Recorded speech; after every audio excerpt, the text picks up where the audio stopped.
Switzerland's Institut Le Rosey is the most expensive school in the world, boasting two beautiful campuses in two locations, the spring-summer campus in the 14th century Chateau du Rosey estate in Raleigh, and in the winter, chalets in the ski resort of Gstaad. It cost $175,000 a year in tuition fees. So, who gets into this kind of school? Well, the data shows that elite schools favor rich students for admission. Check this out. We found that there were three factors that really led to this admissions advantage, exactly as you say, where students from high-income families are much more likely to be admitted than otherwise similar students from lower-income families.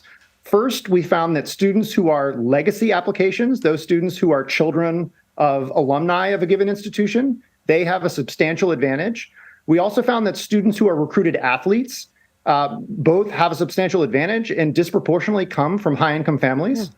And then finally, we found that students with these high ratings on non-academic factors like extracurriculars and personality characteristics, those students both came from the high-income families and got a substantial admissions advantage. I mean, I'm not really surprised, are you? That's why I sign up my kid for every extracurricular activity I can afford. Check out government programs around your area. Ask about payment plans, sibling discounts. Go to public libraries. Talk to your kids about school. Give them productive hobbies, art, music, sports. There are ways around it. Sure, we can't compare with the elite 1%, but we can still support our children's academic and social lives. You know what I mean? But still, it's a pretty interesting topic to delve into. The most expensive schools in the world, in the United States. And that question that some of us have been thinking, is private school worth it? We'll try to answer all of that today, so sit tight, guys. So first, there's the Institut Le Rosey, costing $175,000 a year. Institut Le Rosey's famous alumni reportedly include King Albert II of Belgium, the Shah of Iran, Prince Rainer of Monaco, and King Farouk of Egypt. The school says 30% of its students join universities ranked in the top 25 in the world, including those in the Ivy League, MIT, and Oxbridge after graduating. So what's all the fuss about? Some people argue that it's all about the connections that you make in places like this. Because let's be honest here, you can have good ideas, but when you don't have the right connections, that doesn't amount to a whole lot. Of course, there's an argument to be made here about the effort that you could put into it in order to make it succeed, but let's face it, guys, things are so much easier when you have the right connections. Am I right? Now, speaking of, don't forget to connect to our channel. Hit the subscribe button and tap that notification bell. That way you can stay connected to our financial freedom fam right here on YouTube, holding truth to power. I appreciate you guys always watching and for always lighting up the like button. Thank you guys so much. You guys mean the world to me. Because think about this for a second. So children with zero clue on what it is to be a citizen who works for a living are being taught to lead people that they have zero association with? What could go wrong with that, right? You definitely have to be careful about all of this. Now, let's take a look at what's inside this Swiss elite boarding school Le Rosey. What does $175,000 a year really get you in terms of education? Well, for starters, the school has two campuses, one for winter and another for the rest of the year. The main campus is located in the Chateau du Rosey in Raleigh in Switzerland between Geneva and Lausanne. So picture this, a beautiful campus right next to Lake Léman with Mont Blanc as your backdrop. Here, 420 students from a whopping 70 countries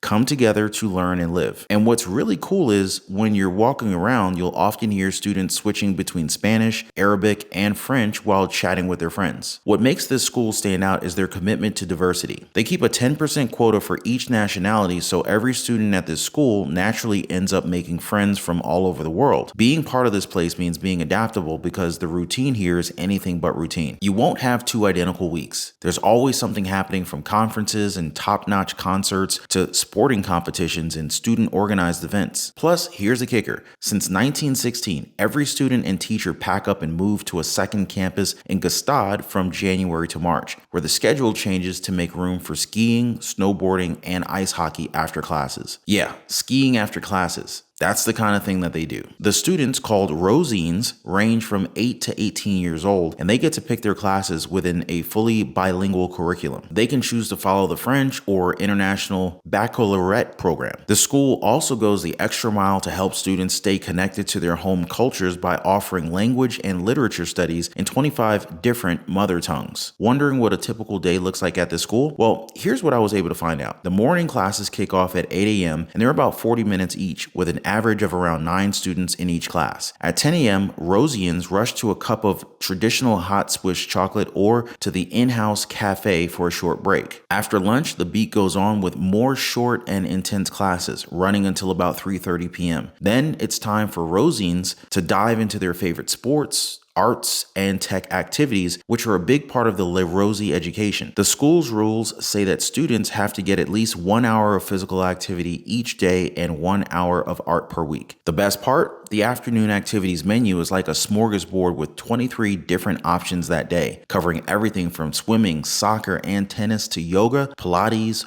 horse riding, and sailing. In a year, there are nearly 100 activities to choose from. But that's not all. Music, arts, and technology are also definitely a thing in Le Rosey. There are 28 music teachers and over 320 music classes each week. And if you're into theater, gastronomic cooking, VR filmmaking, painting, 3D printing, or even building a nano satellite, Le Rosey's got you covered. You can definitely feel the luxury and style in Le Rosey, but it's also a top-notch place for learning. Sure, you might spot a few designer clothes or bags, but this campus is buzzing with activity. A few hours here can leave you exhilarated and a bit worn out, but the kids here seem to thrive on it. And despite all the action and fancy facilities, Roseyans, they're just like any other teenagers, scrambling to snag a spot at the school's cafe during lunch breaks, and maybe even blushing when a teacher strolls by and spots a couple holding hands in the park. But what about here in America? What are the most expensive schools that billionaires and millionaires ship their kids off to? And is it worth it? We'll definitely get into that a little bit later. But first, let's talk prices. The most expensive private schools in America are mostly located in New England, between Connecticut and Massachusetts. The Hotchkiss school boarding, $68,370. Day, $58,110. Easily the most expensive private boarding school in America, Hotchkiss has a yearly fee of nearly $69,000 for the boarding school experience and $58,000 for day-to-day education. This place caters to about 600 students from grades 9 to 12, although with a handful of postgraduates. The school's got a dedicated team of over 150 facility members who do more than just teach. They also provide coaching, club mentorship, and college advising. And a whopping 72% of the faculty members have advanced degrees, and pretty much all of them have more than 22 years of experience in the field. Rosemary Hall Boarding School. Rosemary Hall. Boarding is $67,380. Day, $51,880. The school is definitely one of the most selective, with an admission rate of just 16%. Choate Rosemary Hall originally started as an all-girls school in 1890, but opened its doors to boys in 1896. It sits on a massive 458-acre campus and hosts around 870 students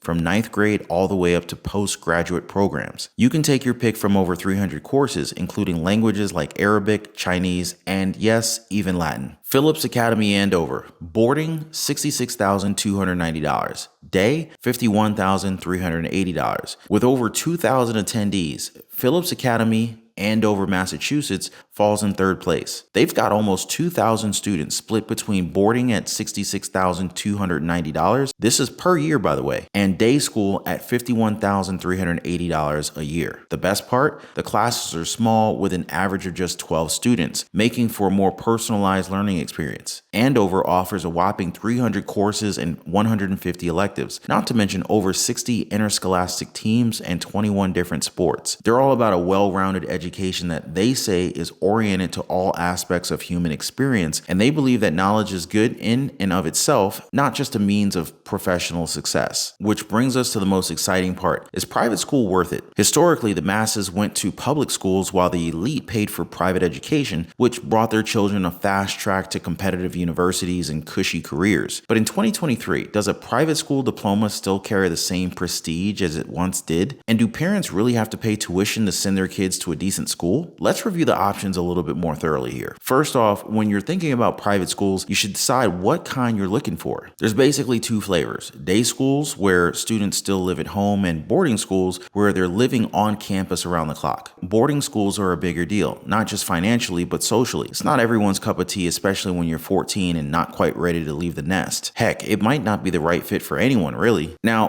one of the cool things about private schools is that they tend to keep class sizes small, and we all know that But when there are fewer students per teacher, it makes for a warmer, more focused learning environment. Teachers get to know their students better, mentor them, and can even tailor the lessons to fit each student's needs. Plus, private schools generally have deeper pockets, which means they can offer better supplies, equipment, technology, more educational field trips, beautiful campuses, and more counseling support. Of course, all of these amenities will cost you. And I'm not talking small change here. While public schools are funded by your property taxes and don't cost you extra, private schools are a different story. According to Private School Review, the average private school tuition for the 2022-2023 school year is around $12,271. But if you're dreaming of those fancy top-tier private schools, be prepared to dig much deeper into your pockets. So here's the multi-million-dollar question. If you're shelling out around $50,000 for 4 years of high school, does that guarantee you a golden ticket to a great college? Well, not exactly. You see, college admissions don't work that way. Private school students are evaluated against other private school students. To stand out, you gotta shine among your peers. But the truth is, excellent students can make an impression no matter where they come from. Public school kids, even if they're not from the fanciest school around, they can still be competitive for top-tier colleges if they're motivated and hardworking. Now, on the flip side, colleges might not be too thrilled with private school kids who had all the resources but didn't make the most of them. It's about what you do with your education and how you've made your mark that really counts. But let me know your thoughts in the comments, guys. We can definitely make another video on this one next time. Make sure you always tune in, all right? I'll see you guys on the next one.